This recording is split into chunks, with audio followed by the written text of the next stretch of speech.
When it comes to surprising someone with a little treat, sometimes I also like a little bit of spooky.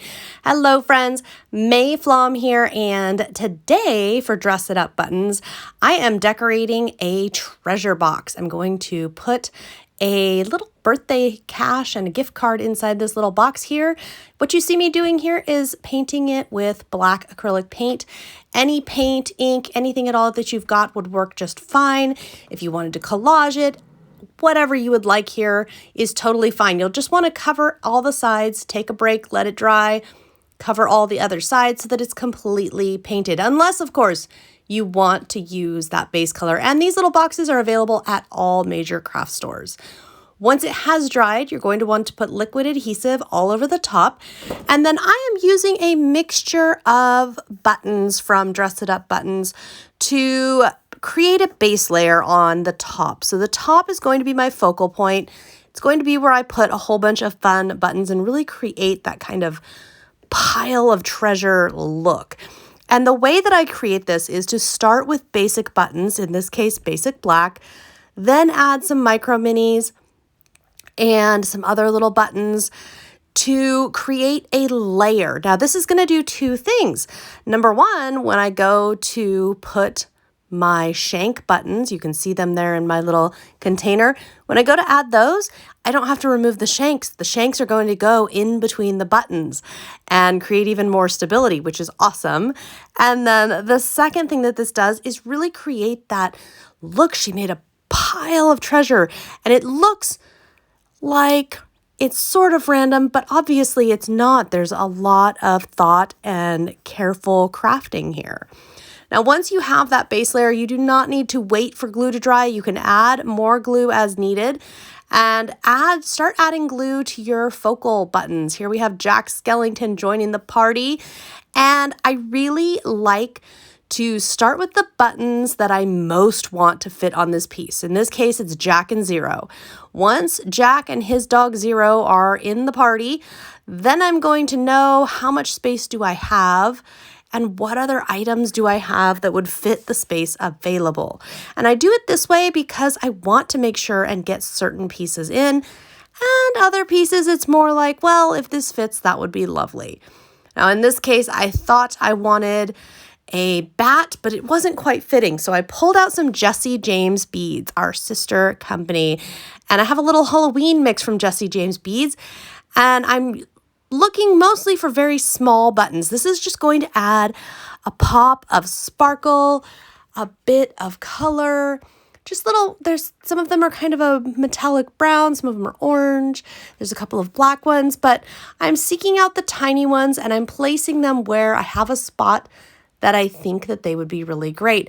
And then I'm pulling aside anything else in this that I think, okay, well, maybe I might like this, or I think that this might look really nice.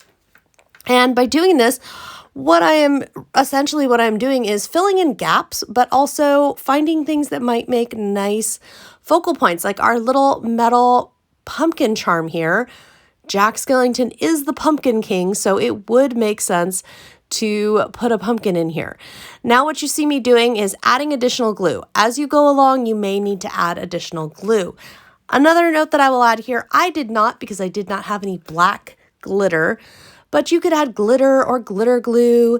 You could add little sequins. You could add all kinds of other stuff if you have other stuff around. This is a great project for using up leftovers combined with really special pieces like our Jack and Zero buttons.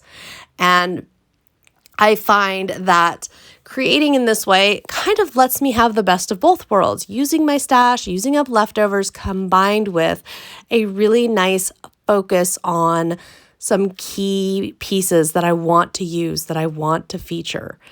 Now, as you can see, I'm gluing different pieces, and I was going to glue this little guy right there, but he's a little more of an innie on the backside, so I need to add a little more glue there before setting him down. And you will notice my adhesive is white.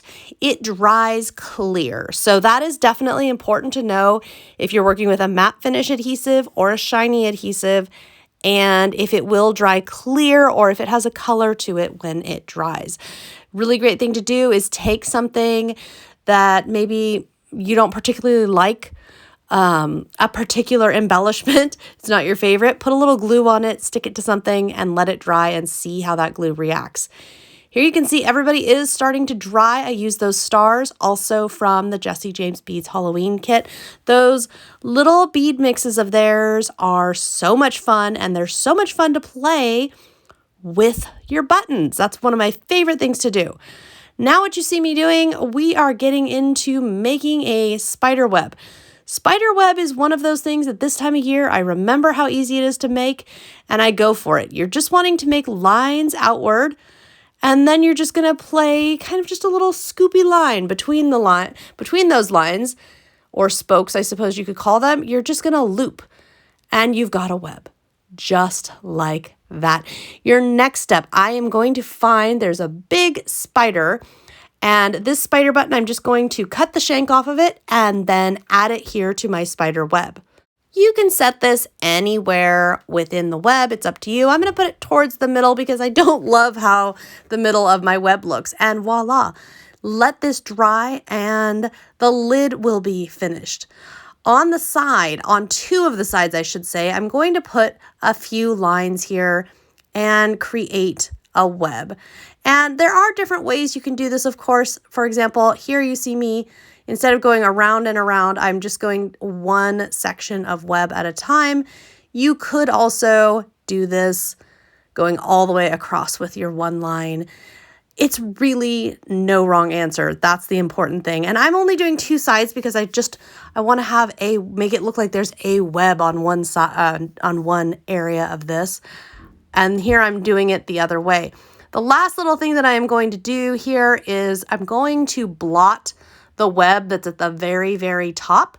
And the reason I am going to do this is because of the lid. I just want to make sure there's no big lumps. As you can see, all dried and ready to be filled with treasures and gifted. This is a super fun project and a fantastic way to give a little bit spooky and a little bit sweet this Halloween and beyond.